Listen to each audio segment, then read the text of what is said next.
நமஸ்காரம் மாமா. உங்ககிட்ட உங்களை சந்திச்சதில் ரொம்ப சந்தோஷம். உங்களை பற்றி நீங்கள் கொஞ்சம் சொல்லுங்க. குரு பிரம்மா குரு விஷ்ணு குரு தேவோ மகேஸ்வர குரு சாட்சாத் பரபிரம்ம தஸ்மை ஸ்ரீ குரவே நம.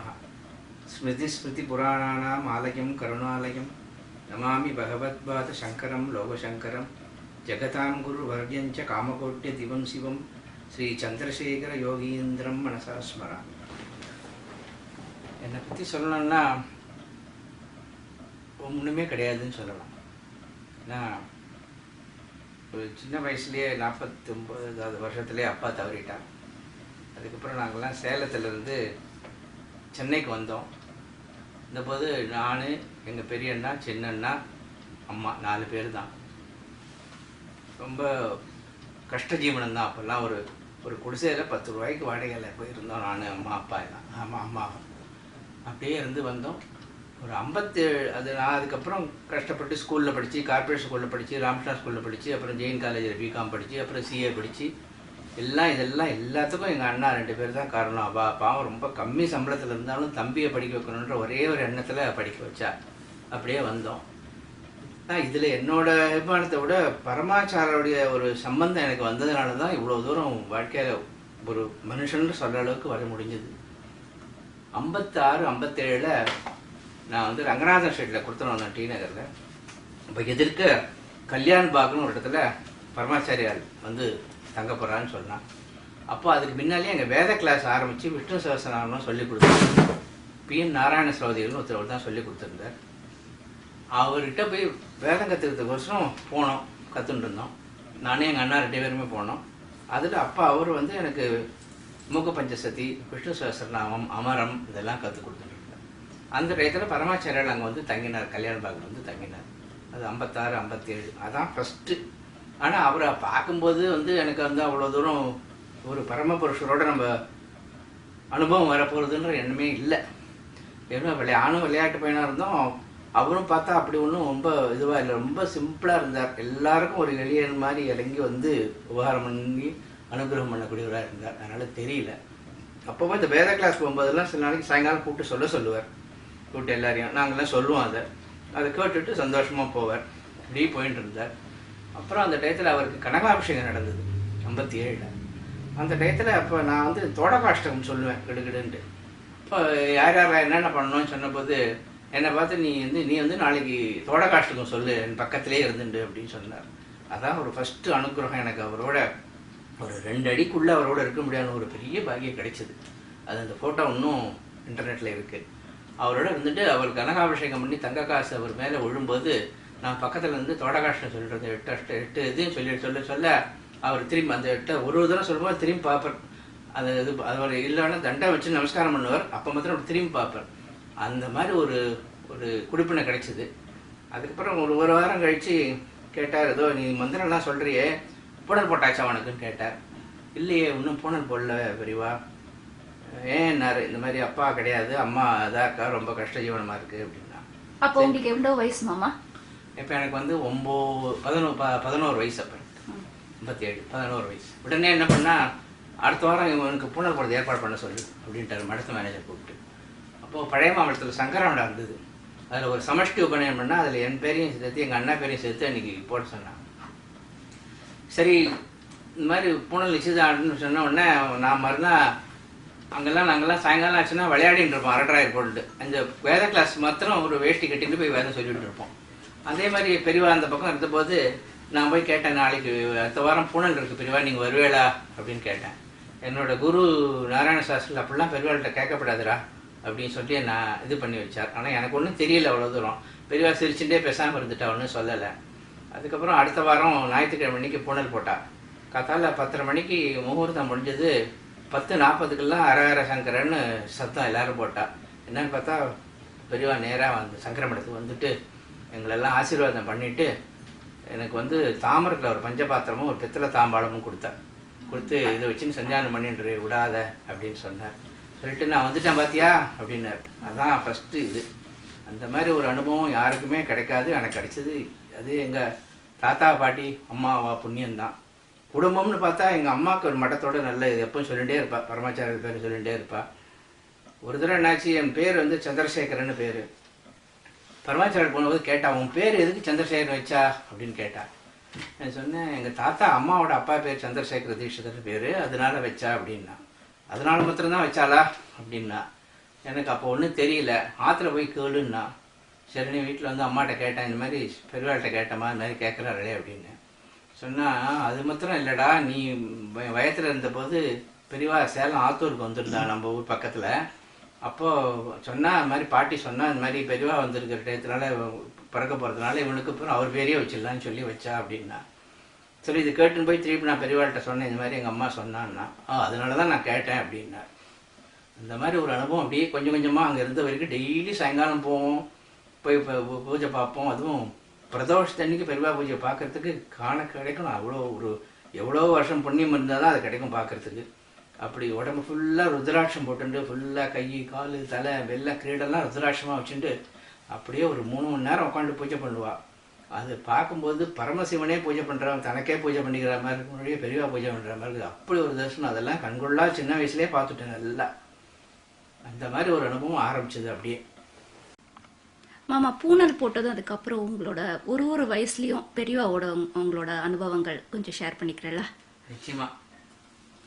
அந்த 59 நினைக்கிறேன், இங்கேருந்து டி நகர்லேருந்து பெரியவா மயிலாப்பூர் போயிட்டான்.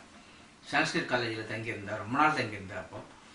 அப்போ ஒரு நாளைக்கு திடீர்னு எங்கள் வேத கிளாஸ் பசங்களெல்லாம் கூப்பிட்டு வர சொல்லு அப்படின்னு சொல்லி இது பண்ணான். அங்கே போனப்போ தான் தெரிஞ்சது அவள் காம்படிஷன் வச்சுருக்கா அப்படின்னு சொல்லிட்டு. அதில் வந்து விஷ்ணு சஹஸ்ரநாமம் சொல்லணும், தொடர்ச்சியாகவும் சொல்லணும், மூக்க பஞ்சசதியும் சொல்லணும், அமரமும் சொல்லணும். அமரன்றது கிராமர் ஆஃப் சான்ஸ்கிரிட், அதுவும் சொல்லணும். அப்போ சொல்லும்போது நடுவில் மறித்து வேற இடத்துலேருந்து கேட்பா, அதுக்கும் பதில் சொல்லணும். ஸோ அந்த மாதிரி சொன்னதில் விஷ்ணு சஹஸ்ரநாமம், மூக்க பஞ்சசதி, ஆர்யா சதகம் அண்ட் அமரம், இது 3த்துலேயும் டக்குன்னு மறித்து கேட்ட உடனே நான் கண்டினியூஸாக சொன்னேன். உடனே அப்போ தான் சொன்னால், பெரியவா வந்து உனக்கு வந்து ஃபர்ஸ்ட் ப்ரைஸ் கொடுத்துருக்கா இதில் அப்படின்னு சொல்லிட்டு. அப்போ கூப்பிட்டு எல்லாருக்கும் வெள்ளி காசு கொடுத்தா. அப்போ நான் போய் நின்றதுக்கப்புறம் பார்த்துட்டு இது பண்ணிவிட்டு, இது கோல்டு காசு அப்படின்னு, இது தங்க காசு, உனக்கு மஞ்சள் காசு கொண்டாடா அப்படின்னா. மஞ்சள் காசுன்னா பெரியவா பாஷையில் கோல்டு காசு. அது கோல்டு காயின் கொண்டு வந்து காமாட்சி அம்மன் போட்டிருக்கோம். இந்த சின்னதாக தான் இருக்கும், 1 கிராம் 1.5 கிராம் தான் இருக்கும். அது கொடுத்தா அதுதான் ஃபஸ்ட்டு ப்ரைஸ் அவர் கையால் நான் வாங்கின இது, ரொம்ப இது பண்ணி. அதுக்கப்புறம் சான்ஸ்கிரிட் காலேஜில் கொஞ்சம் நாள் இருந்தால், முடிஞ்ச போதெல்லாம் போய் பார்த்துட்டு இருந்தோம். அதுக்கப்புறம் வந்து காஞ்சிபுரம் போயிட்டா. அதுக்கப்புறம் பெரியவா. அதுக்கப்புறம் ரொம்ப எனக்கு காஞ்சிபுரம் போகக்கூடிய பிரமேயம் ரொம்ப கம்மியாக இருந்தது. அப்புறம் ஒரு தடவை ஸ்ரீராமஜெயம் ஆத்திரையே எழுதிட்டு, அம்மா வந்து இந்த நெல்லை வந்து கையால் தேய்ச்சி அந்த அரிசி எடுத்து கொடுப்பாள். முடியாத அரிசின்னு சொல்லு. அதுதான் வந்து அவள் அக்ஷதையாக வச்சுப்பா பெரியவா, எல்லாருக்கும் போடுறதுக்கு. அதுக்கெல்லாம் கடையில் வாங்குற அரிசி வச்சுக்க மாட்டான். ஸோ அதனால் அந்த இது பண்ணி அதையும் நிறையா கொடுத்தா. இந்த ஸ்ரீராமஜெயம் எழுதிட்டு இதையும் எடுத்துகிட்டு ஒரு நாளைக்கு போய் பெரியவாளை போய் பார்த்துட்டு வந்தோம். பார்த்தபோது அதையும் வாங்கிட்டு, அப்போ வந்து 25,000 எழுதினா வெள்ளிக்காசு கொடுப்பா. சரி, அந்த வெள்ளிக்காசு, அப்புறம் இந்த அரிசிக்கு ஒரு வெள்ளிக்காசு, 2 வெள்ளிக்காசு கொடுத்துட்டு அப்பவும் ஆசீர்வாதம் பண்ணிடுச்சா, நல்லா இதுவாக இருப்பேன் அப்படின்னு சொல்லிட்டு. சரின்னு வந்துட்டோம். அதுக்கப்புறம் ஸ்கூலு காலேஜு அப்படியே போயிட்டு இருந்ததுனால ரொம்ப காஞ்சிபுரம் போக முடியல, அதுலேயே இருந்துட்டு இருந்தோம். அதுக்கப்புறம் ஒரு நாளைக்கு என்னாச்சு, இந்த சிஏ படிச்சுக்க ஆரம்பித்தேன். அதில் ஆரம்பித்த போது என்னாச்சு, முதல் தரம் வந்து இன்டர்மீடியட் எக்ஸாம் வந்து 2 எக்ஸாம் ஒரே டைம் பாஸ் பண்ணிட்டேன். ஃபைனல் போது மாத்திரம் என்ன எடுத்து 2 எக்ஸாம் எழுதினேன். அதில் குரூப் 1 குரூப் 2 இருந்தது. ஃபஸ்ட்டு குரூப் வந்து சுமாராக நன்னா எழுதுன்னு மனசில் இருந்து, செகண்ட் குரூப் நன்னா எழுதவே இல்லை. சரின்னு அப்புறம் முடிஞ்சதுக்கப்புறம் பெரியவாள்கிட்ட போய் ஆசீர்வாதம் வாங்கிட்டு, இந்த மாதிரி சரியாக எழுதலை அப்படின்னா. 2 குரூப்புமா அப்படின்னார். இல்லை 1 குரூப்பு அப்படின்னேன். எந்த குரூப் நன்னா எழுதினேன்னார். முதல் குரூப் நன்னா எழுதினேன், 2வது குரூப் நன்னா எழுதுறேன்னார்.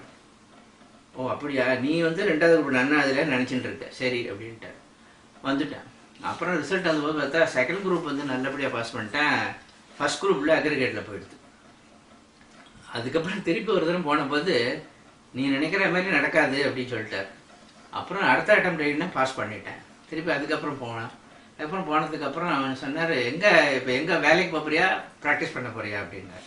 நான் கூட போடும்போது என்னுடைய ஆடிட்டர் சீதாராமன், பெரிய ஆடிட்டர், மடத்தோடு இருக்கார், அவரும் கூட போனோம். அவர் போன உடனே இல்லை நான் வேலைக்கு தான் போகணும் அப்படின்னு. ஏன்னு இல்லை இந்த மாதிரி அண்ணாவாத்துலேயே எவ்வளோ நாள் சாப்பிட்டுட்டு இருக்கிறது கஷ்டமாக இருக்குது, ஏன்னா நான் சம்பாதிச்சு அவளுங்க ஏதாவது கொடுக்க வேண்டாமா அப்படின்னு சொல்லிட்டு நான் சம்பாதிக்க போகிறேன் அப்படின்னு. சரி அப்படின்னு சொல்லிட்டார். சரின்னு சொல்லிட்டு நான் அப்புறம் மதுரையில் போய் லாயல் என்ஃபீல்டில் வேலை செஞ்சு எல்லாம் பண்ணிட்டு திருப்பி மெட்ராஸ்க்கே வந்துட்டேன். வந்துட்ட உடனே அவர் ஒரு தரம் போயிருந்த போது சொன்னார், இந்த மாதிரி நீ எப்படி இரும்பு இடத்துல வேலை செய்கிற, நீ உனக்கு வந்து லக்ஷ்மி இருக்கிற இடம் தானே உனக்கு வேலை அப்படின்னாரு. எனக்கு ஒன்றுமே புரியல. அப்புறம் போது கல்யாணம் 1975 கல்யாணம் ஆச்சு. அப்போ ஒரு தரம் போயிருந்தோம், பத்திரிக்கை எல்லாம் கொடுத்து எல்லாம் பண்ண போது அப்போவும் சொன்னார், இந்த மாதிரி உனக்கு வந்து இரும்பு அடிக்கல வேலை கிடையாது உனக்கு அப்படின்னார். சரின்னு வந்துட்டேன். அப்புறம் பார்த்தா கல்யாணம் ஆனவுடனே பேப்பரில் இந்தியன் பேங்க்கில் வந்து சார்ட்டர்ட் போகணுன்னு கேட்டிருந்தா, அதுக்கு அப்ளை பண்ணேன். ரிட்டர்ன் டெஸ்ட்டு ஒன்றுமே இல்லாமல் டைரக்ட் இன்டர்வியூ வச்சு அப்படின்னு டக்குன்னு எடுத்து அப்பாயின்மெண்ட் கொடுத்துட்டா. அப்போ தான் தெரிஞ்சது லக்ஷ்மி இருக்கிற இடம் பேங்க், அதை தான் சொல்லியிருக்கா பெரியவா அப்படின்னு சொல்லிட்டு. அந்த மாதிரி ஒரு அசோசியேஷன் அப்போ இருந்தது. ஆனால் இது வரைக்கும் அவரோட பழகிற நாள் வரைக்கும் அவர் பெரிய மகாபுருஷரோட நம்ம சம்பந்தம் வச்சுட்டு இருக்கோம், பண்ணிட்டு இருக்கோம், பேசிட்டு இருக்கோன்ற ஒரு எண்ணமே கொஞ்சம் கூட வரவே இல்லை. அது வராதுக்கு காரணம் அவள் மகாபுருஷர் இல்லைன்றதுனால இல்லை, அவள் அந்த ஸ்தானத்துலேருந்து கீழே இறங்கி நம்ம லெவலுக்கு வந்து நம்மளோட இருந்தது தான் ஒரு இது. அந்த மாதிரி அவர் இறங்கி வந்து நம்மளோட இருந்த ஸ்தானங்கள் எனக்கு நிறையா அனுபவங்கள் இருக்குது. அது ஒன்று ஒன்றா சொல்லலைன்னா, ஒரு தரம் நாங்கள் திருப்பதி போயிட்டு வந்தோம். திருப்பதி போயிட்டு வெள்ளிக்கிழமை அன்னைக்கு திருப்பதி போயிட்டு அபிஷேகம்லாம் பார்த்துட்டு வரும்போது காஞ்சிபுரம் போகலான்னு சொல்லிட்டு போனோம். நானும் என் ஆடிட்டர் சந்திரன் ஒருத்தர் 2 பேரும் போயிருந்தோம். போன உடனே இதெல்லாம் சரி, அப்போல்லாம் வந்து எங்களை கணக்கண்ணை தான் கூப்பிடுவார், ஆடிட்டர்ன்றதுனால கணக்கண்ணு கூப்பிடுவார். கணக்கன் வந்திருக்காருன்னு பாலு சொல்லியிருக்கார், இருக்க சொல்லு அப்படின்ட்டார். சரி காத்தால் நாங்கள் ஒரு 11 மணிக்கு போனோம். அப்புறம் ஒரு 3 மணிக்கு கூப்பிட்டு என்ன விஷயம், எங்கே போயிட்டு வந்தேன், திருப்பதி அபிஷேகம் எல்லாம் பார்த்தேலா, ஓ நல்லா பார்த்தமே அப்படின்னோம். அதுக்கப்புறம் அவர் வந்து திருப்பதி பாலாஜிக்கு ஏன் இவ்வளோ பேர் ஆகர்ஷிக்கிறான்றது தனியாக சொன்னார். அது ஒரு தனி கதையாக வச்சுக்கலாம். அதுக்கப்புறம் அவனார், நாங்கள் கிளம்பலாமான்னு சொல்லிக்கிட்ட போது பாலு வந்து இல்லை உங்களை இருக்க சொன்னார் அப்படின்ட்டார். என்னடா அது மணி 4 ஆயிடுத்து 5 ஆயிடுத்து ஊருக்கு போக வேண்டாமா அப்படின்னு சொல்லிட்டு நினச்சிட்டே இருந்தோம். அப்புறம் திடீர்னு கூப்பிட்டார், உங்கள் 2 பேர் கூப்பிட்றா அப்படின்னார். சரி நாங்கள் போய் நின்னோம். அப்போ என்ன பண்ணார், மடத்தில் வந்து ஒரு அவளுக்கு கழுதையில் ஸ்ரீரங்கத்துலேருந்து ஜிஆர் சுவாமிகள் லெட்டர் அனுப்பிச்சிருந்தார். இந்த மாதிரி கோபுரம்லாம் கட்டின்னு இருக்கோம், 7 கோபுரம் மாதிரி இருக்கு, இன்னும் கார்பரேட் இவெல்லாம் நிறையா பணம் தரேன்னு சொல்கிறா, ஆனால் அவளுக்கு பணம் கொடுத்தா அந்த பணம் அவளுக்கு இன்கம் டேக்ஸில் எக்ஸம்ஷன் வரணும், அது அப்ளை பண்ணியிருக்கானா இன்னும் இன்கம் டேக்ஸ்லேருந்து அதுக்கு ரெக்கக்னிஷன் வரலையா, வெயிட் பண்ணிட்டு இருக்கா, அது சீக்கிரம் வந்துடுத்துனா நிறைய பேர் பணம் தரான் இருக்கா அப்படின்னு சொன்னா. அப்படின்னா இது நடக்கிறதுக்கெல்லாம் முன்னால் நாங்கள் போய் நின்னோம், அங்கே உங்களை வாங்கன்னு கூப்பிட்டா நின்னோம். அப்படின்னா கடிதத்தை படி அப்படின்னார். படிக்க ஆரம்பித்தார். படித்தாருன்னா கொஞ்சம் நிறுத்து அப்படின்னார். உங்கள் வேலை வரப்போகிறது இப்போன்னு என்னை காமிச்சார். என்னன்னு பார்த்தா அதில் தான் எழுதியிருக்காரு, இந்த இன்கம் டேக்ஸ் வரல அப்படின்னு சொல்லிட்டு. உடனே என்னை பார்த்து சொன்னார், நீ தானே பேங்க்கோட இன்கம் டேக்ஸ்லாம் பார்க்குற, ஆமாம், உனக்கு அந்த டெல்லியில் இருக்கிற சென்ட்ரல் போர்டெலாம் நல்லா தெரியும்ல, ஆமாம் நல்லா தெரியும், அப்போ நீ இதை எடுத்துகிட்டு போய் இங்கே பண்ணி கொடு உன்னால் முடிஞ்சா அப்படின்னார். சரி இது ஒரு பெரிய பாக்கியமாக நினச்சிட்டு நான் அப்புறம் வந்துட்டு கல்கட்டாவுக்கு போய் அங்கே சீஃப் கமிஷனர் சிவசாமின்னு இருந்தார். அவர் பரமாச்சாரோட பரமபக்தர். அவர்கிட்ட இந்த மாதிரி சொன்ன உடனே அவர் தான் எக்ஸம்ஷன் இன்சார்ஜ். உடனே அங்கேருந்தே லெட்டர் எடுத்து என் கையில் கொடுத்து நேராக டெல்லிக்கு எடுத்து போய் சொன்னார். டெல்லிக்கு எடுத்து போய் சென்ட்ரல் போர்ட் ஆஃப் டைரக்டர் சேர்மனை பார்த்து கொடுத்தேன் இந்த மாதிரின்னு சொல்லிட்டு கொடுத்த. இங்கேயே வெயிட் பண்ணுன்னு சொன்னார். ஒரு 1 ஹவரில் எக்ஸம்ஷன் லெட்டர் அடிச்சு டைப் பண்ணி கையில் கொடுத்துட்டு நேராக கொண்டு இது பெருமாள் சாரியில் காமிச்சிடும் அப்படின்னு சொன்னான். சரி அதை எடுத்துன்னு வந்து காஞ்சிபுரத்தில் கொடுத்து பெருமாள் சாரிட்ட கொடுத்தேன். கொடுத்த உடனே சொன்னார், கரெக்டாக பண்ணிட்டேன், உங்கள்கிட்ட கொடுத்த வேலை கொடுத்து நல்லா பண்ணிட்டேன், இதே மாதிரி நிறைய பண்ணிட்டு எல்லாருக்கும் உபகாரம் பண்ணிட்டே இரு அப்படின்னு சொன்னார். அதே எனக்கு ஒரு ஆசீர்வாதமாக நினச்சிட்டு அப்படியே இருந்துட்டு இருந்தேன். அந்த திருப்பதிக்கு போயிட்டு வந்தபோது இல்லை கேட்டா பிரிவா, திருப்பதியில் என்னெல்லாம் பார்த்தேன் அப்படின்னா, கதால அபிஷேகம் பார்த்தோம்னா, அபிஷேகம்னா என்ன பண்ணா அப்படின்னா, அபிஷேகத்துக்கு சுவாமி இருக்கிற எல்லா அலங்காரத்தையும் கலைச்சி விட்டு சிலாரூபமாக வச்சு அபிஷேகம் பண்ணா. எல்லாத்தையும் எடுத்துட்டாளா? ஆமாம் எல்லாத்தையும் எடுத்துட்டா. நன்னா பார்த்தியாண்ணா? ஓ நன்னா பார்த்தேன்.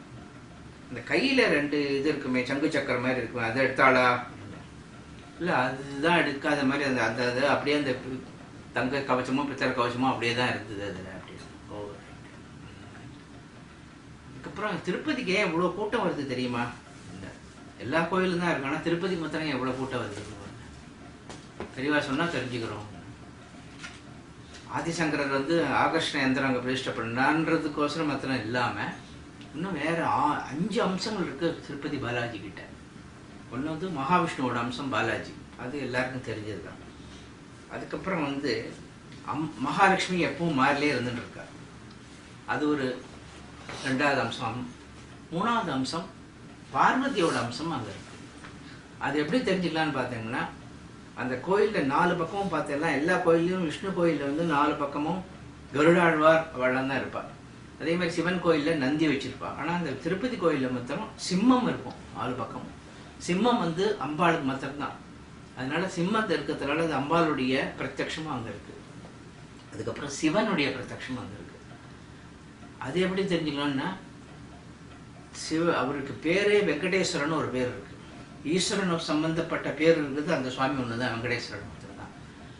அதுக்கப்புறம் பார்த்தீங்கன்னா மார்கழி மாசத்துல அங்கே சுவாமிக்கு வில்வத்தால் அப்படி அர்ச்சனை பண்ணுவான். சிவனுக்கு மாத்திரம்தான் வில்வத்தால் அர்ச்சனை பண்ணு, விஷ்ணுவுக்கு கிடையாது. ஆனால் பாலாஜிக்கு மாத்திரம் மார்கழி மாதம் வில்வத்தால் அர்ச்சனை பண்ணுவான். ஏன்னா சிவஸ்வரூபமும் அதில் அடங்கியிருக்கு.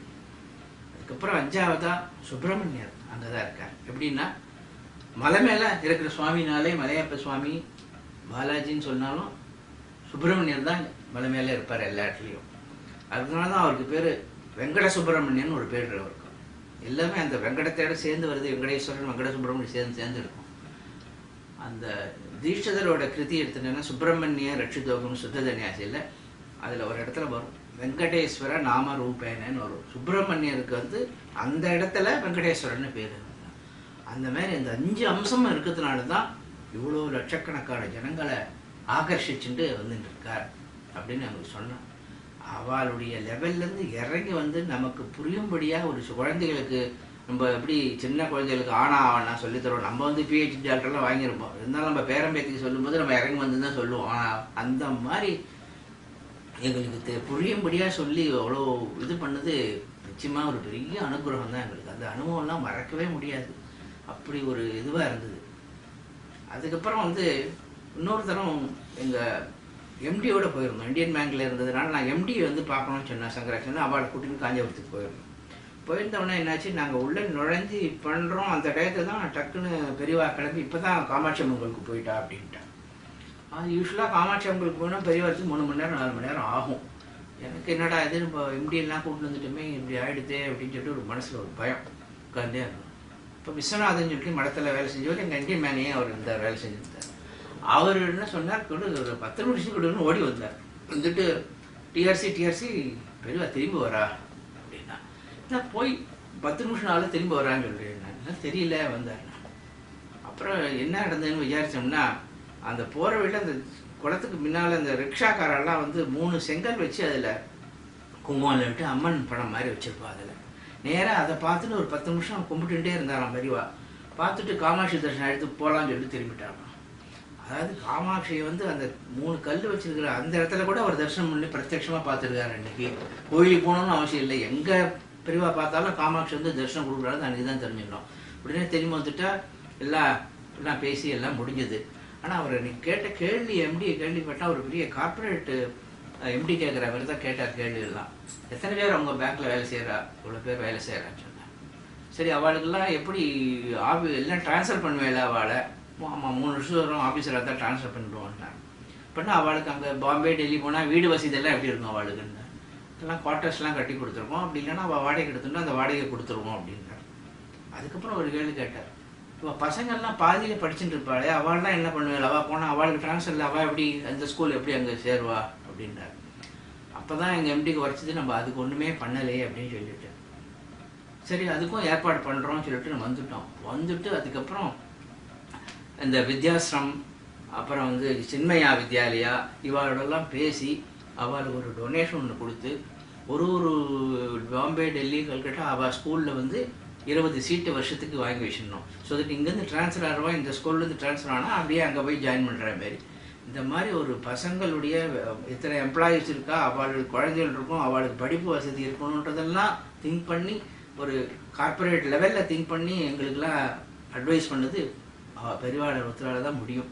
அதனால தான் நடந்தது. இப்போ எங்கள் பேங்க்கில் வேலை செய்கிற அத்தனை பேரும் சந்தோஷமாக இருக்கா. ஏன்னு கேட்டால் ட்ரான்ஸ்ஃபர் வந்தாச்சுன்னா நம்ம பசங்களுக்கு நல்ல ஸ்கூலில் இடம் கிடைக்கிறது அங்கே அப்படின்னு சொல்லிட்டு, இது வந்து அவருடைய கருணையை தான் இப்போ சொல்லிக்கணும்.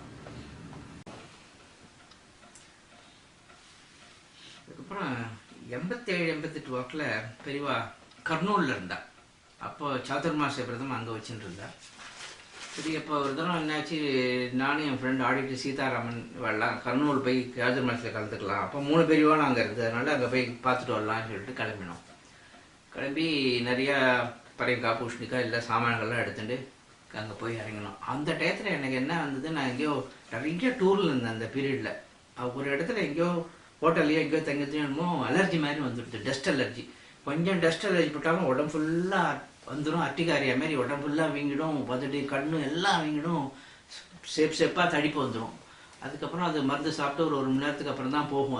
அது அந்த மாதிரி ஒரு இது அடிக்கடி வர ஆரம்பிச்சுடுது. அந்த மாதிரி எவ்வளோ மருந்து சாப்பிட்டேன், ஒன்றும் இதுவாக இல்லை. சரின்னு சொல்லிட்டு நாங்கள் இந்த டயத்தில் சாதுர்மாசியம் பார்க்கலான்னு நாங்கள் போன போது காலையில் போய் இறங்கிட்டோம். ட்ரெயினில் போய் இறங்கிட்டு அங்கே வந்து ரிக்ஷா வச்சுட்டு நேராக பெரியவா இருக்கிற இடத்துக்கு போனோம். பெரியவா இருக்கிற இடமான ஒரு பெரிய ஜின்னிங் ஃபேக்ட்ரி. அது வெளியே இடிபாடு மாதிரி இருந்தது. அதில் ஒன்றும் எந்த வித வசதியும் கிடையாது. அதில் பெரியவா 2 மாதம் தங்கிட்டு சாதுர்மாசியம் பண்ணிட்டு இருக்காங்க. அந்த மில்லையே அந்த முதலாளி க்ளோஸ் பண்ணிட்டான். பெரியவா இருந்தால் போகிற எங்களுக்கு மில்லு உடனேனாலும் பரவாயில்லன்னு அந்த அளவுக்கு அவ்வளோ பக்தி அவளுக்கு பெத்த தேவடுன்னா மாந்திரால அப்படி ஒரு இது அவளுக்கு. அப்புறம் அங்கே தங்கியிருந்தார். நாங்கள் போன உடனே வந்திருக்கோன்றத பாலு போய் சொல்லியிருக்காரு, அவங்ககிட்ட வந்திருக்காங்க. சரி, அவளை போய் குளிச்சுட்டு வர சொல்லு அப்படின்னாரு. நாங்கள் ஏற்கனவே ஸ்டேஷன்லேயே இறங்கி குளிச்சுட்டு வந்துட்டோம், ரெஸ்ட் ரூமில் இங்கே எங்கே இருக்குன்னு சொல்லிட்டு அப்படின்னோம். இல்லை பரவாயில்ல வர சொல்லுன்ட்டார். சரி, பெரியவா அங்கேருந்து கிடந்து ஒரு ஆறு ஓடின்னு இருக்கு கர்னூல் பக்கத்தில். அந்த ஆத்தங்கரையில் போய் குளிக்கிறதுக்கு போனான். நாங்களும் கொடியே போனோம். போனால் அங்கே ஆற்றுல இறங்கினோடனே பெரியவா இறங்கி ஸ்நானம் பண்ண ஆகிறதுக்கு முன்னால் பார்த்து அவளையும் குளிக்க சொல்லு அப்படின்னா. சரின்னு சொல்லி நாங்கள் எங்கே குளிக்கிறதுன்னு தெரியல. நம்ம குளித்து அந்த ஜலம் பெருவாடப்பட்டு அந்த மாதிரி இது பண்ணிடக்கூடாது, அபச்சாரம் பண்ணிடக்கூடாதுன்னு போது அவள் குளிக்கிறது 10 அடி தள்ளி போய் குளிக்க சொல்லுன்னு பாலு சொன்னேன். சரி, அங்கே போய் இறங்கி நாங்கள் குளித்தோம். அப்போ குளித்த போது பார்த்தா எனக்கு உடம்பு ஃபுல்லாக இது வந்துடுத்து. அந்த இது டஸ்ட்டு பட்ட உடனே ஃபுல்லாக தேப்பாக தடிச்சு போயிடுத்து, எரிய ஆரம்பிச்சிட்டு உடம்புலாம். அந்த தண்ணியில் முங்கி குளித்தோம், அப்படியும் பயங்கரமாக எரிச்சல் ஆரம்பிச்சிடுது. சரின்னு சொல்லி கஷ்டப்பட்டு குளிச்சுட்டு கரையேறி வந்துட்டு இது மாத்தியானிகம் பண்ணோம் அப்படின்னு சொல்லிட்டு விபூதியெல்லாம் இட்டுட்டோம். அப்போ பெரியவா அந்த பக்கம் இது விபூதி இட்டுட்டு அனுஷ்டானம் பண்ண ஆரம்பிக்க போகிறான். நான் என்ன சொன்னேன், கூப்பிட்டு அந்த விபூதியை பாலு கையில் கொடுத்து இதையும் பூசி சொல்ல வாழன்னா. சரி, நான் அந்த விபூதியை நான் பூசின்னு வெத்தியில் பூசின்னு உடம்புலாம் பூசிட்டு இது பண்ணிட்டோம். சரி, வந்துட்டு அது முடிஞ்சவொடனே அனுஷ்டானம் முடிஞ்சு பெரியவா கரையேறி அங்கே மில்லுக்கு வந்துட்டா திரும்பி பூஜை எல்லாம் பண்ணுறதுக்கு. நாங்களும் கொடியாக வந்துட்டோம். கொடியாக வந்துட்டு அப்புறம் போய் பார்த்து தரிசனத்துக்கு தீர்த்த பிரசாதம் கொடுத்துட்டு கோவிலில் நின்று வாங்கினோம். போய் வாங்கினோடனே என்னை பார்த்தோன்னே வந்த காரியம் ஆகிடுதா அப்படின்னா. எனக்கு ஒன்றுமே புரியல, என்ன வந்த காரியம் அப்படின்னு சொல்லிட்டு. அப்போ தான் பார்த்தேன் என் உடம்புல அந்த தடிப்பு கிழிப்புலாம் கம்ப்ளீட்டாக போயிடுச்சு. ஒன்றுமே இல்லை உடம்புல, கம்ப்ளீட்டாக நல்லா அந்த அட்டிக்காரியான்ற வியாதியே இருந்த மாதிரியே தெரியாமல் போயிடுது. அப்போ தான் தெரிஞ்சது, ஆஹா இதுக்கு தான் நம்மளை கூப்பிட்டு அங்கே குளிக்க சொல்லிருக்கா போலக்கு பெரியவா, விபூதி பூசிக்கிறது வந்து இதுதான் போல இருக்குது அப்படின்னு சொல்லிட்டு. அதுக்கப்புறம் அந்த இது ஜஸ்ட்டு எனக்கு வரவே இல்லை. ஒரு 5 வருஷமாக கஷ்டப்பட்ட வியாதி கம்ப்ளீட்டாக போயிடுச்சு, ஒன்றுமே வரவே இல்லை, எந்த மருந்து சாப்பிடாம. இப்படிலாம் ஒரு அனுகிரகம் எனக்கு கொடுத்துருக்கா. அதே மாதிரி இந்த குருவார சதஸ்ன்னு வியாழக்கம் நடத்திட்டு இருப்பா. அதுக்கு நாங்கள் போவோம். என் ஃப்ரெண்டு பாலாஜின்னு ஒரு ஆள்ற. பாலாஜி வந்து பரம வைஷ்ணவர். ஆனால் அவனுக்கு பரமாச்சாரியானா அப்படி ஒரு இது. அவள் வீட்டுக்கு போனால் ஊஞ்சல் கட்டி வச்சுருப்பான், இது பண்ணி வச்சுருப்பான், எல்லாத்துலேயும் பரமாச்சாரியா படம் தான் இருக்கும். ராத்திரி பரமாச்சாரியோட ஊஞ்சல் வச்சு தாளாட்டு பாடி தூங்க வச்சுட்டு தான் படுக்க போவான். அந்த மாதிரி ஒரு அபரிவிதமான பக்தி அவனுக்கு. அவன் வந்து நானும் அவனும் தான் போயிருந்தோம். போன உடனே இந்த காலையில் அப்போ என் ஃப்ரெண்டு பார்சாதின்னு பார்த்தா நேபாள் போயிட்டு வந்து ஒரு ருத்ராட்சம் வாங்கி கொடுத்துருந்தான், இதை போட்டுக்கோடா அப்படின்னு சொல்லிட்டு. சரி, ஏன்னா அந்த ருத்ராட்சம் எடுத்து போய் பரமாச்சாரியார் கொடுத்துட்டு ஆசனம் வாங்கிக்கலாம்னு சொல்லிட்டு காத்தால 10 மணிக்கு போனோம். பரமாச்சாரியிட்ட கொடுத்தோம், இந்த மாதிரி ருத்ராட்சம் போட்டுக்கணும்னு ஆசைப்பட்றான் அப்படின்னு சொல்லிட்டு. சரி, அதை வாங்கிட்டு கையில் வச்சுட்டு இருந்தேன். சரி, வச்சுட்டு உடனே கொடுத்துருவாரு. நாங்களும் பார்த்தோம், கொடுக்கவே இல்லை ருத்ராட்சத்தை, அப்படியே வச்சுட்டேன். அப்புறம் பிக்ஷா வந்ததுக்கு போனால் மணி 3 ஆச்சு. 3 மணிக்கு சதஸ் வந்தது.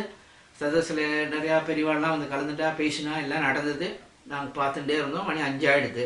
சரி, கிளம்பலாமா அப்படின்னு சொல்லி இது பண்ணும்போது அப்போ பஸ்ஸில் தான் போயிருந்தோம். கிளம்பலாமே அப்படின்னு சொல்லிட்டேன். பெரியவாட்ட போய் உத்தரவு வாங்கிக்கலான்னு சொல்லிட்டு போன உடனே அப்போ தான் பாலுட்ட சொன்னோம், இது மாதிரி காத்தால துராட்சம் கொடுத்தமேன்னா.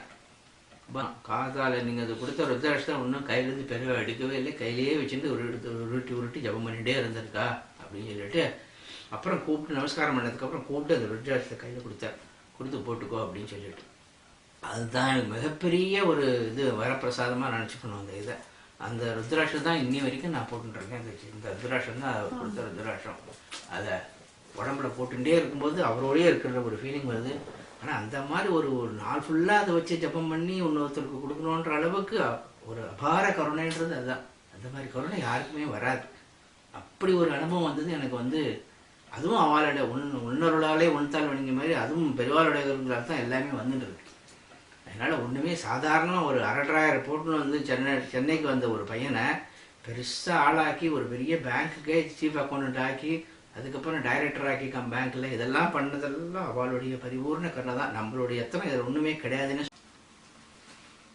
ஒரு தரம் பொங்கலுக்கு முதல் நாள் போயிருந்தோம், சங்கராந்திக்கு முதல் நாள் பெரியவாளை பார்க்கலாம் அப்படின்னு சொல்லிட்டு எல்லாம் பார்த்துட்டே இருந்தார். கடைசியில் பார்த்துட்டு கிளம்பாமா ஆற்றுக்கு அப்படின்னு பேசிட்டு இருந்தோம். அப்போ காரில் தான் போயிருந்தோம். போன உடனே கூப்பிட்டு உனக்கு இதை பார்த்துட்டு இவனுக்கு எதாவது கொடுக்கணுமே பொங்கலுக்கு அப்படின்னு சொல்லி பாலுவை கூப்பிட்டு அந்த இதை எடுத்துன்னு வா, மஞ்சக்கொத்தை எடுத்துன்னு வா அப்படின்னார். சரி, அந்த மஞ்சக்கொத்தை எடுத்து வந்தார். மஞ்சக்கொத்தை கிள்ளி ஒரு பசுமஞ்சளை என் கையில் கொடுத்து இதை வச்சு நான் ஆற்றுல போய் கொடு அப்படின்னு சொன்னார். சரி, அந்த பசுமஞ்சளை கையில் எடுத்துட்டு நாங்கள் காரில் கிளம்பிட்டோம். கிளம்பி ஸ்ரீபெரும்புதூர்கிட்ட வரும்போது நல்ல மழை. அப்போ ஒரே சேரு சகதியமாக ரோடு இருந்தது. இப்போ இருக்கிற மாதிரி ரோடெல்லாம் அவ்வளோ நல்ல ரோடு கிடையாது. அந்த ரோடெல்லாம் ஒரு சிங்கிள் ரோடாக தான் இருந்தது. அதில் வரும்போது ஒரு திருப்பத்தில் திரும்பும்போது என்ன ஆச்சு, வண்டி சேருக்குள்ள போய் அந்த சேரில் பள்ளத்தில் சறுக்கு அப்படி சாஞ்ச உடனே பட்டக்குன்னு கதவு திறந்துட்டு நான் அங்கே வெளில போய் உருண்டு அந்த செந்தில் போய் சேரில் உருந்துட்டோம்.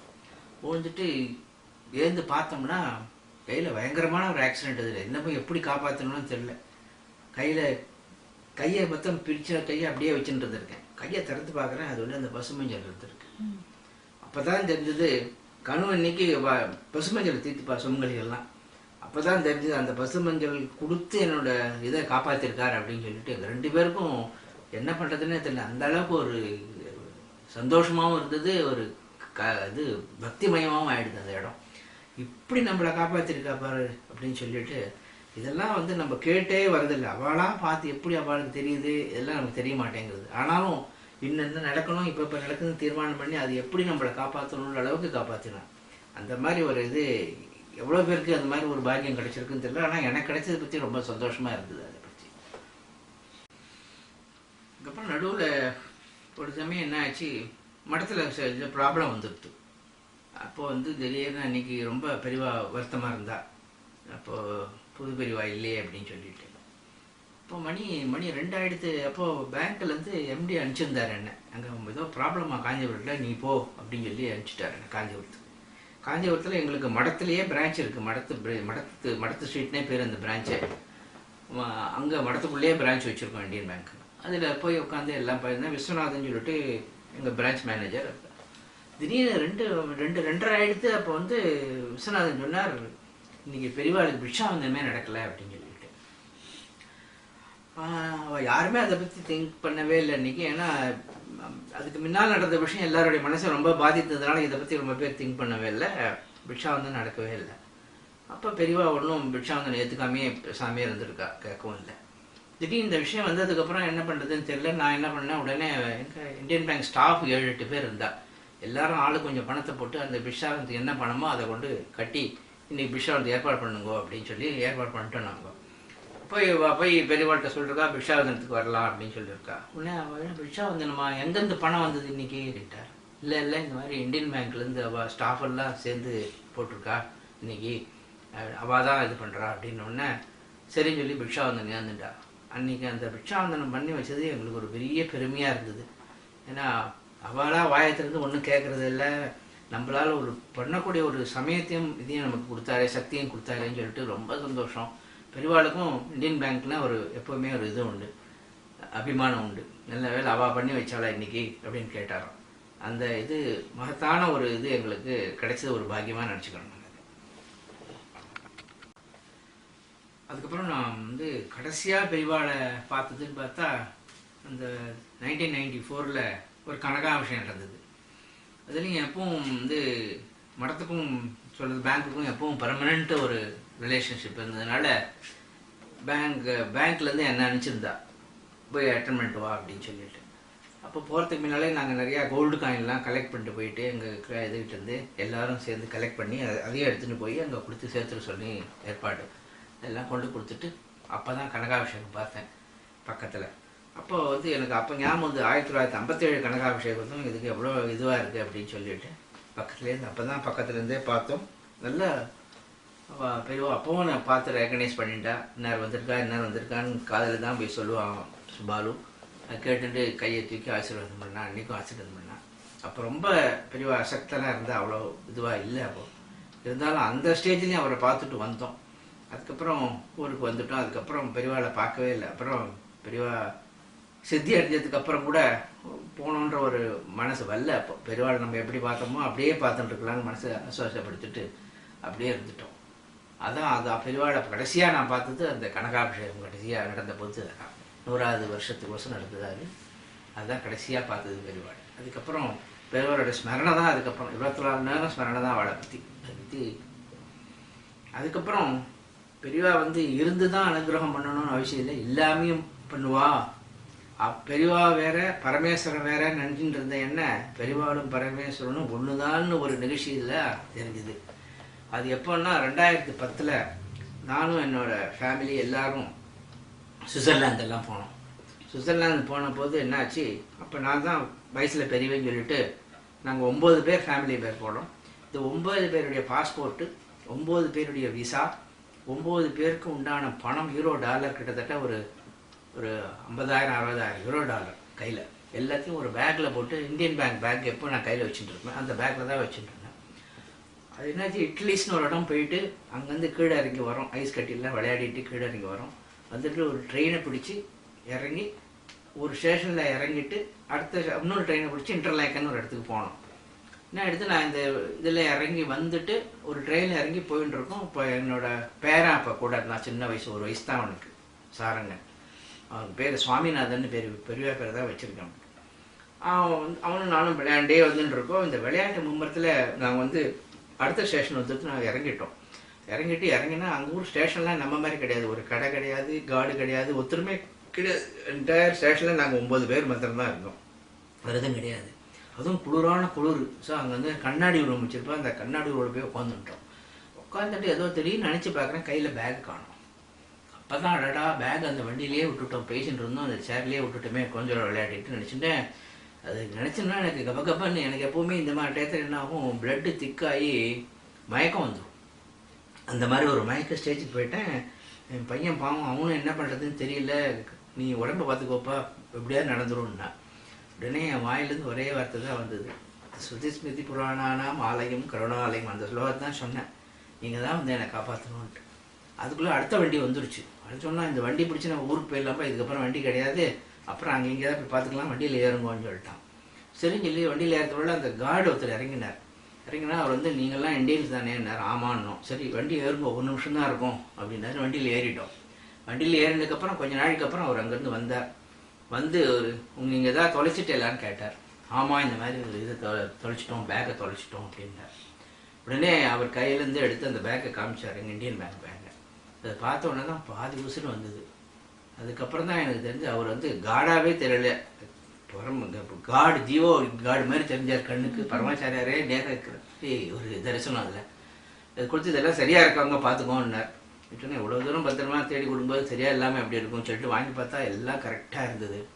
அப்புறம் எப்படின்னு விசாரித்தோம். அவர் சொன்னார், நீங்கள் போன ட்ரெயினில் வந்திருக்கேள், அங்கே ஒரு லேடி கார்டு இருந்தா, நீங்கள் எங்கள் இது எப்போவுமே எல்லாரும் இறங்கினதுக்கப்புறம் நான் செக் பண்ணுவோம், அது செக் பண்ணதுல இந்த பேக் ஒன்று இருந்தது, இந்த வண்டியில் நீங்கள் மாத்திரம்தான் வந்திருக்காது, வேறு யாரும் வரல. அவர் சொன்ன அடுத்த ஸ்டேஷனில் அவள் இறங்கி என்கிட்ட கொடுத்து, இந்த மாதிரி இந்தியன்ஸ் 9 பேர் வந்தால் அவள் விட்டுட்டாத, நீங்கள் கொடுத்துருங்கன்னு சொன்னார்.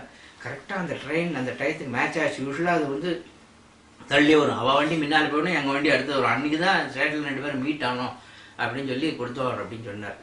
ஏன்னா எனக்கு அப்படியே அப்போ தான் தெரிஞ்சது, பரமாச்சாரியார் வந்து இருந்து தான் அனுகிரகம் பண்ணல, இருந்தாலும் இல்லைனாலும் தன்னோட பக்தர்களுக்கு இருந்திருந்தாலும் அவர் கைவிட மாட்டார் அப்படின்றத அன்றைக்கி தான் நான் தெரிஞ்சுட்டோம்.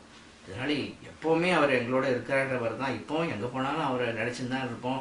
அவரை பற்றி அதுக்கப்புறம் தான் நிறையா நான் எழுத ஆரம்பித்தேன். என்ன இதை பற்றி ஃபேஸ்புக்லேயும் ஆகட்டும் இல்லை பிளாக்லேயும் ஆகட்டும் நிறைய எழுத ஆரம்பித்தேன். அது ரொம்ப மனசுக்கு திருப்தியாகவும் இருக்குது எனக்கு இப்போ. அப்புறம் பெரியவாளோட ஒரு அனுபவங்கள்னு சொல்லணும்னா 2 அனுபவங்கள் முக்கியமாக சொல்லணும். ஒன்று வந்து அந்த வேத கிளாஸ் படிச்சிருந்த போது சாயங்காலம் வேலையில் அப்படி பெரியவா பூஜா மண்டபத்துலேருந்து இருக்கிற இடத்துக்கு கிடுகிடுன்னு போவா.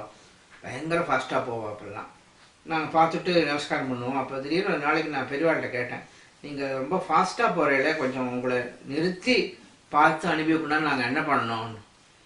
நான் எல்லாரும் அதட்டி நான் அப்படிலாம் கேட்கப்படாதுடா பெரியவாள்கிட்டேன்னு. ஆனால் பெரியவா சொன்னால், உனக்கு தான் தோடகாஷ்டம் தெரியுமே, நீ தோடகாஷ்டம் சொல்லு அப்படின்னா. ஸோ அடுத்த தரம் ஈவினிங் போகும்போது பெரியவா அந்த பக்கம் போகும்போது நான் தோடகாஷ்டம் சொன்னேன். இன்னும் அப்படியே டக்குன்னு பெரியவா நின்றுட்டாங்க.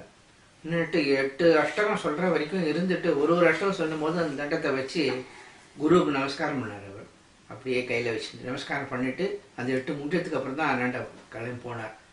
அப்போ தான் தெரிஞ்சது அவர் தோடகாஷ்டகம் சொன்னால் அந்த இடத்த விட்டு நகர மாட்டார். அவ்வளோ குரு பக்தி. அப்போ ஏற்பட்ட குரு பக்தி இருக்கிற குருக்கிட்ட நமக்கு பக்தி வந்து ஒரு பெரிய விஷயமா தான் இருந்தது. அது 2வது என் பையனுக்கு பொண்ணு போகிறதுக்கோசரம் 1990 கூட்டின்னு போனோம். 2 பேரும் சேர்த்து பொண்ணு போட்டேன். போன உடனே இந்த மாதிரி சொன்னேன். சொன்ன உடனே இது சொல்லிட்டே மட்டத்தேங்காய் கொண்டாடா அப்படின்னார். பெரிய மட்டத்தேங்காய் 2 மட்டத்தேங்காய் வந்தது. அதை வச்சு ஆசீர்வாதம் பண்ணி இது பண்ணு, நல்லபடியாக பண்ணு, நல்ல காரியம் பண்ணு அப்படின்னு சொல்லிட்டு இது சொல்லிட்டு திடீர்னு வயசாகிட்டு இருக்கு அப்படின்னா. ஆமாம் பெரியவா, பசங்க பெரியவனுக்கு 11 வயசாகிடுது, சின்னவனுக்கு 7 வயசாகுது அப்படின்னு. அவனுக்கு சொல்லலை, உனக்கு சொல்கிறேன் அப்படின்னு. அப்போ தான் இது உனக்கு சொல்கிறேன் வயசாகிடுது, இன்னும் பகவத் விஷயங்களில் நிறையா செலவழின்னு எனக்கு ஒரு அட்வைஸ் கொடுத்த மாதிரி இருந்தது. அதுக்கப்புறம் தான் நான் கொஞ்சம், ஆனால் சந்தியானம் மாத்திரம் விடாமல் பண்ணிகிட்டே இருக்கேன். பெரியவா சொன்னான்னு சொல்லிட்டு நிறுத்தவே கிடையாது. என் பையனும் பண்ணிட்டு இருக்கான் அந்த மாதிரி. அதுக்கப்புறம் தான் அந்த பூஜை புனஸ்காரம் கொஞ்சம் அதில் கொஞ்சம் மனசு லைக் ஆரம்பிச்சிது. அப்புறம் அதையும் ஆரம்பித்தேன் கொஞ்சம் கொஞ்சமாக. அந்த மாதிரி நமக்கு நம்ம என்ன பண்ணணுன்றத சூச்சகமாக நமக்கு ஒரு இது சொல்லி அறிவுரை சொல்லி நம்ம அதை போட்டு வருத்தப்படாமல் சேம் டைம் பண்ணணும் ஒரு எண்ணத்தையும் கிரியேட் பண்ணுறது அவளுடைய ஒரு இதுதான். அது எத்தனை தடவை சொன்னாலும் அது மாஞ்சி தான் போயிட்டுருக்கு. அது நிறுத்தத்துக்கு வழியே இல்லை. இப்போ இன்டர்நெட்டில் எடுத்து பார்த்தோம்னா இப்போ பிரம்மச்சாரியை பற்றி எவ்வளோ வந்துட்டுருக்கு. அவள் எழுதின தெய்வத்தின் குரல் இல்லாமல் நிறைய பேர் எழுதியிருக்கா. ஸ்ரீகண்டன் எழுதியிருக்கார், அப்புறம் பாலுமாமா எழுதியிருக்கார் அவரோட எக்ஸ்பீரியன்ஸை பற்றி. இது மாதிரி ஒருத்தருக்கும் ஒரு எக்ஸ்பீரியன்ஸ். அவரோட யாரெல்லாம் போய் ஒரு தரமோ 2 தரமோ பார்த்தோம் அத்தனை பேருக்கும் ஒரு எக்ஸ்பீரியன்ஸ் இருக்குது. அது அரசனாக இருந்தாலும் சரி, ஆண்டியாக இருந்தாலும் சரி, எல்லாருக்கும் சமமான ஒரு இது எக்ஸ்பீரியன்ஸ் கிடச்சிருக்கு. அது ஒரு பெரிய இதுதான். நம்ம என்ன ஒரு தடவை ஒரு மீட்டிங்கில் கேட்டால் உங்கள் வாழ்க்கையிலே பெரிய அச்சீவ்மெண்ட் என்னன்னு கேட்டால் நான் சொன்னேன், பரமாச்சாரியர் இந்த பீரியடில் நானும் இருந்தேன்றது தான் பெரிய அச்சீவ்மெண்ட். வேறு ஒன்றும் இல்லை. அவரை பற்றி வேறு ஒன்றும் நம்மளால் அவர் சொன்னதையோ இதுலையோ நம்மளால் 100% கேட்டு பண்ண முடியுமான்றது கொஸ்டினாக இருந்தாலும் அவர் எந்த பீரியடில் இருந்திருக்கோம், அவரை பார்த்துருக்கோம், அவரோட பேசியிருக்கோன்றது ஒரு பெரிய மனசு நிம்மதி எங்கேயுமே வராது. அந்த மாதிரி ஒரு இது இருந்துருக்கு. இந்த சிஏ சேர்ந்தப்புறம் ஒருத்தரும் பெரியவாளை பார்க்க போயிருந்தோம். பார்த்தோம்னா அப்போ ஏதோ பேசிகிட்டே இருந்தார். அப்போது எங்கள் பேங்க் விஸ்வநாதன் மேனேஜர் ஏதோ சொல்லிட்டு சிஏ சேர்ந்துருக்காங்க அப்படின்னு சொன்னார். சொன்னோன்னே அப்போ சொன்னார், சிஏ ஆடிட்டிங் படிக்க போறியா நீ? சரி படிக்கா. அப்போ இந்த ஆடிட்டிங்லாம் நீ நிறையா இடம் வெளியூர்லாம் போக வேண்டியதாக இருக்கும் இல்லையோ? அப்போ என்ன எல்லா விஷயங்களும் உங்களுக்கு வந்து இதுவாகிடுமே. அவள் எல்லோரும் உங்களை இது பண்ணி கொடுத்து உங்களை இது பண்ணுவாளே, நல்ல ரிப்போர்ட் தரணும்னு சொல்லிட்டு, அதுக்கு நீ என்ன பண்ண போகிற அப்படின்னா. தெரியலையே பெரியவா, நீங்கள் சொல்லுங்கள் என்ன பண்ணுறேன்னு. நீ காஃபி டீ எதாவது குடிச்சுட்டு இருக்கியா இப்போ அப்படின்னார். டீ குடிச்சுட்டு இருக்கேன் பெரியவா அப்படின்னேன். ஸோ அப்போ என்ன பண்ணுறேன், நாளையிலேருந்து காஃபி டீ நிறுத்திடும். காஃபி டீயே குடிக்கலன்னா பாக்கி எதுவும் நீ பின்னால் குடிக்காமல் இருப்பேன். பாக்கி எதுக்கும் வசப்படுத்த முடியாது. உன்னோட தொழில் தர்மத்தில் நீ ஸ்திரமாக நிற்கலாம் அதில் அப்படின்னு அப்போ ஆசீர்வாதம் பண்ணார். அதுலேருந்து நான் காஃபி டீ குடிக்கிறதே நிறுத்தியாச்சு. காஃபி டீயே கிடையாது, எப்போவுமே காஃபி குடிக்கிறது கிடையாது. டீ சாப்பிடுன்னு அதையும் நிறுத்தியாச்சு. நீ தேதி வரைக்கும் இவ்வளோ வருஷம் ஆனாலும் அதோட மாத்திரம் இந்த காஃபி டீ நானும் காஃபி சாப்பிட மாட்டேன், என் பசங்க 2 பேரும் காஃபி சாப்பிட மாட்டான், என் பொண்ணும் காஃபி சாப்பிட மாட்டான். அதில் காஃபி கிடையாது. யாராவது வந்தால் அவளுக்கு வர அன்றைக்கி மாத்திரம் காஃபி பவுடர் வாங்கி போட்டு தருவோம், அவ்வளோதான். மற்றபடி இந்த வீட்டில் காஃபி கிடையாது. அதுவும் பெருமை அவளுடைய ஒரு கட்டளையாக நினச்சிட்டு அதை நாங்கள் பண்ணிட்டு இருக்கோம். இது மனசுக்கு திருப்தியாகவும் இருக்குது. உடம்பு நல்லா இவ்வளோ வயசானாலும் 71 வயசானாலும் உடம்பு நம்ம சொல்லபடி கேட்குறது. அது ஒரு அவளுடைய கிருப்பையும் அந்த ஒரு இதுன்னு தான் நினைக்கிறேன். ஸோ மாமா, உங்களுக்கு இந்த யங்கர் ஜென்ரேஷன் வந்து மகா பெரிவாளோடது நிறைய பண்றா. ஸோ வரப்போற ஜென்ரேஷன்ல எப்படி அதை வந்து ஃபார்வர்ட் கொண்டு போறது, அதை பத்தி ஏதாவது அட்வைஸ் இருக்கா?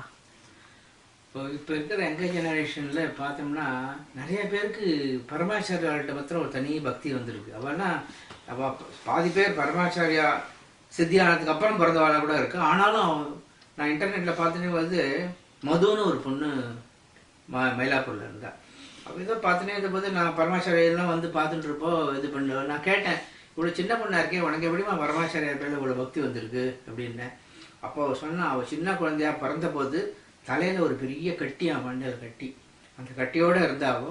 அப்போ வந்து டாக்டர் சொன்னாராம், இந்த கட்டி ஆப்ரேட் பண்ணால் என்ன வேணால் நடக்கலாம், மரணம் வந்து நடந்தாலும் நடக்கலாம்னு சொல்லிட்டா. அவள் பாட்டி வந்து எச்சுமு பாட்டியா என்னமோ கோபிச்செட்டிப்பாளையத்தில் இருந்தாலாம். அந்த பாட்டி பரமாச்சாரியாள்கிட்ட அவ்வளோ ஈடுபாடு உண்டு, அந்யோன்யமாக இருந்தா. அந்த பாட்டி கொண்டு இந்த குழந்தைய கொண்டு பரமாச்சாரியாளுக்கு எதிர்க்க விட்டுட்டு, நீ காப்பாற்றினா காப்பாற்றி, விட்டா விட்டுடுன்னு சொல்லி விட்டுட்டு வந்துட்டா.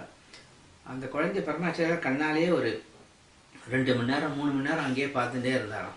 பார்த்துட்டு மறுநாளைக்கு அவள் அப்பா, அந்த பொண்ணோட அப்பாவும் டாக்டர் ரவிச்சந்திரன் சொல்லிட்டு மலேசியாவில் இருக்கார். அவரும் டாக்டர்.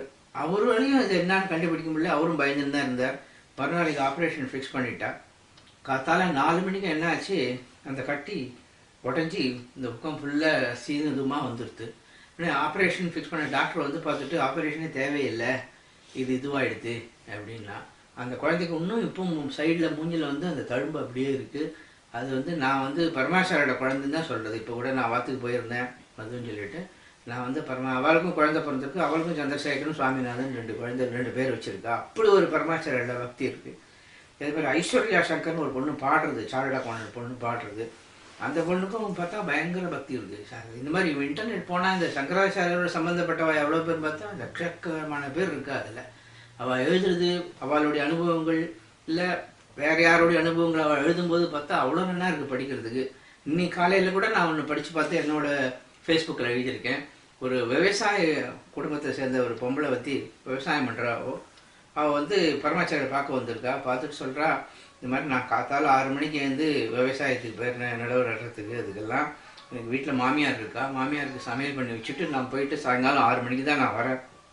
வந்ததுக்கப்புறம் என்னால் எந்த கோயிலுக்கும் எந்த ஒரு சுவாமியும் போய் பார்க்க முடியலையே, நான் என்ன பண்ணுறதுன்னு பரமாச்சாரியை கேட்டால், அவர் கொஞ்ச நாள் பார்த்துட்டு சொன்னாரா, நீ ஒன்றுமே பண்ண வேண்டாம், நீ கர்மயோகி, நீ வந்து இந்த மாதிரி சுவாமியை பார்க்கணும்னு நினைக்கிற பாரு, அதுவே எல்லா சுவாமியும் பார்த்த மாதிரி உனக்கு.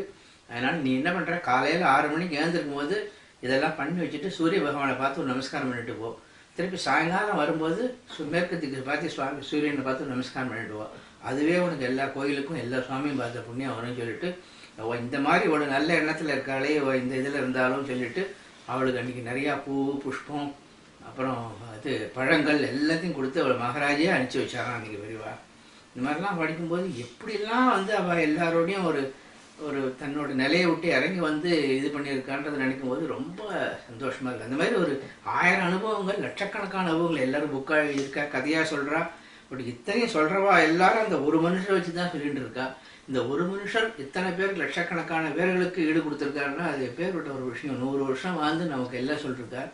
அதனால் இந்த யங்கர் ஜெனரேஷன் அவர் என்ன எழுதியிருக்காரு, இந்த தெய்வத்தின் குரல் அவர் சொன்னதெல்லாம் படித்தாலே போகணும்.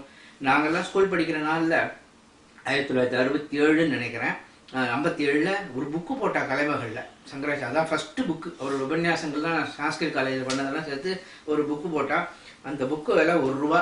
அப்போ எல்லா ஸ்கூல்லையும் கொண்டு ₹1 அந்த புக்கு விற்றா. அந்த புக்கெல்லாம் நான் அங்கே படித்தோம்.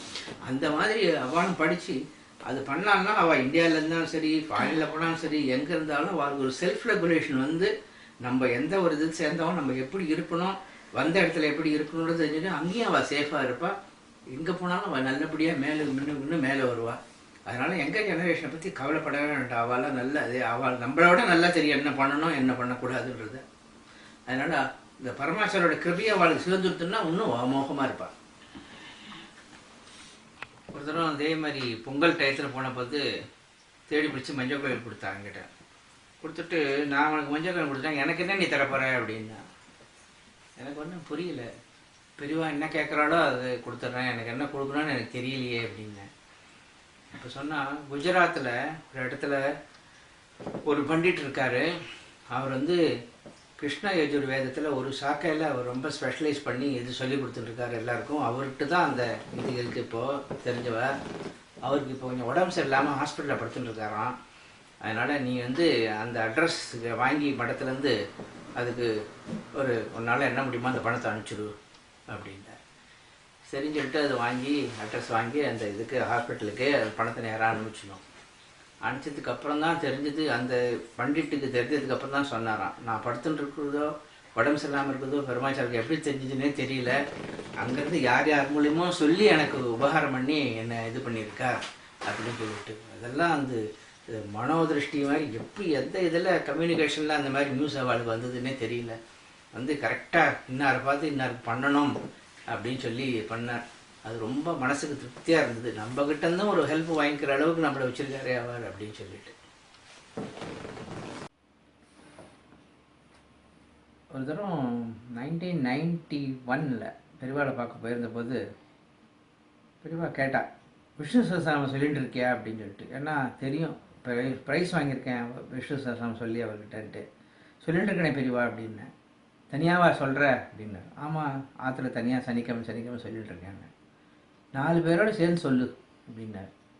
ஏன்னா இப்படி சொல்கிறாருன்னு சொல்லிட்டு வந்துட்டு உடனே அப்போ நான் இதில் நங்கனூரில் லக்ஷ்மி நகரில் இருந்தேன். அங்கே 4 பேர் ராமானுஜம் அவெல்லாம் சேர்த்து வச்சு இந்த மாதிரி சொல்கிறக்கா பெரியவா ஆரம்பிக்கலான்னு. சரி ஒரு 5 பேர். அப்போ நான் நாராயண ஐயர் ராமானுஜம் இன்னும் 5 பேர் சேர்ந்து ஆரம்பித்தோம். லக்ஷ்மி நகர் விஷ்ணு சஹஸ்ரநாம சபான்னு ஆரம்பித்து எங்களுடைய ஏற்பாடு எப்படின்னா, சனிக்கிழமை அன்னைக்கு 7 மணிக்கு ஆரம்பித்து விஷ்ணு சஹஸ்ரநாமம், அப்புறம் வந்து அனுமதி பஞ்சரத்னம், லக்ஷ்மி அஷ்டோத்திரம், ஸ்ரீ சூக்தம், புருஷ சூக்தம், நாராயண சூக்தம், அப்புறம் வந்து குருவாயூரப்பன் ஸ்தோத்திரம் சொல்லி சாந்தி பஞ்சகம் சொல்லி முடிக்கிற மாதிரி, மந்திரபுஷ்பம் சொல்லி முடிக்கிற மாதிரி வச்சுருந்தோம். அதே ஆர்டரில் சொல்லிட்டு இருந்தோம்.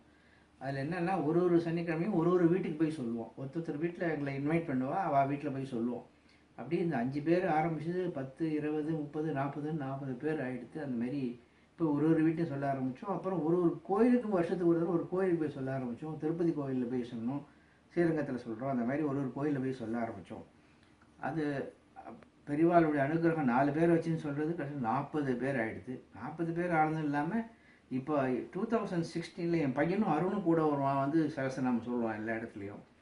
இப்போ 2016 அதனுடைய சில்வர் ஜூப்ளி 25வது வருஷம் பிரமாதமாக மடிப்பாக்கத்தில் கொண்டாடினான். அதுக்கும் ஃபவுண்டர் அப்படின்னு சொல்லி கூப்பிட்டு வச்சு எல்லாரும் சகஸ்ரநாமம் பாராயணம் பண்ணோம். 12 தரம் பாராயணம் பண்ணோம். அதுக்கும் போய் அட்டன் பண்ணோம். அப்போ தான் தெரிஞ்சுது கிட்டத்தட்ட ஒரு 200 பேருக்கு மேலே வந்திருந்தா. 4 பேரை வச்சுட்டு சொல்லுன்றது இப்போ இவ்வளோ ஆதவக்ஷம் மாதிரி பெருசாக போயிடுது.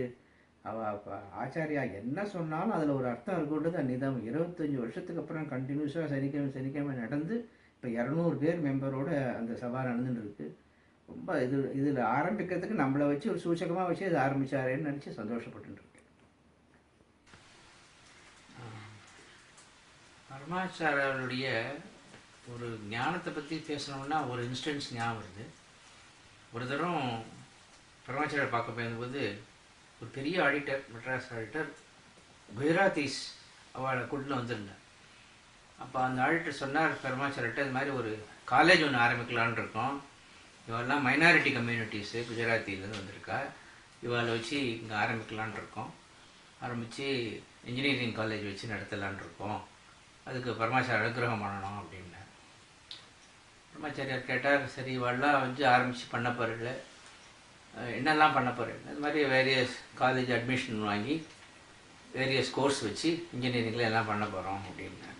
சரி இவா என்ன பண்ணுறா அதுக்கு குஜராத்? இவா தான் பணம் போடுறா எல்லாத்துக்கும் அப்படின்னா. பணம் போட்டுட்டு அப்போ வேற என்ன இவா அது தவிர பண்ண போகிறான்னா, இவள் வேறு ஒன்றும் இல்லை, அவளுக்கு வந்து ஒரு செக்ஷன்லேயும் 10 சீட்டு கேட்டிருக்கா. இப்போ இசியில் 10, எலக்ட்ரிக்கல் இன்ஜினியரிங்கில் ஒரு 10 சீட்டு, கம்ப்யூட்டரில் ஒரு 10 சீட்டு கேட்டிருக்கா. அது வந்து அவள் மேனேஜ்மெண்ட் கோட்டா மாதிரி யாருக்கா அலாட் பண்ணி இது பண்ணுவாள். அதில் பணம் அதுக்கு அவளுக்கு பணம் வரும் அதில் அப்படின்னா. சரி அப்படியா, சரி நல்லது அப்படின்னு சொல்லிட்டு அப்போ நானும் அங்கே நின்றுருந்தேன். ஒன்று நீயும் ஆடிட்டர் தானேடா அப்படின்னு. ஆமான்னு.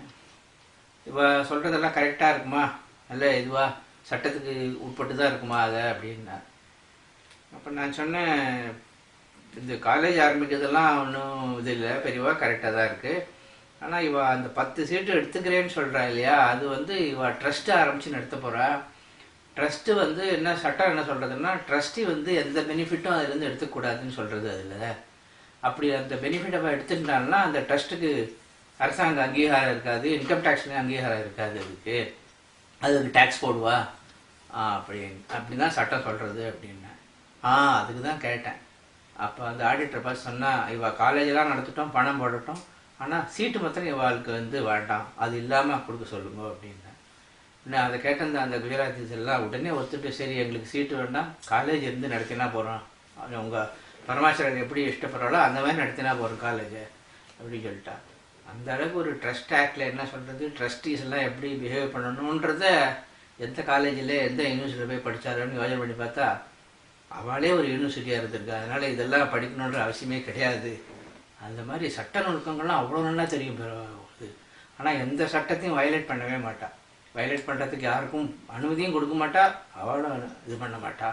அந்த மாதிரி இது ஒரு தரம் ஆந்திரா கிராஸ் பண்ணிட்டு போனபோது அப்போ பயங்கரமான ரேஷன் பீரியடு.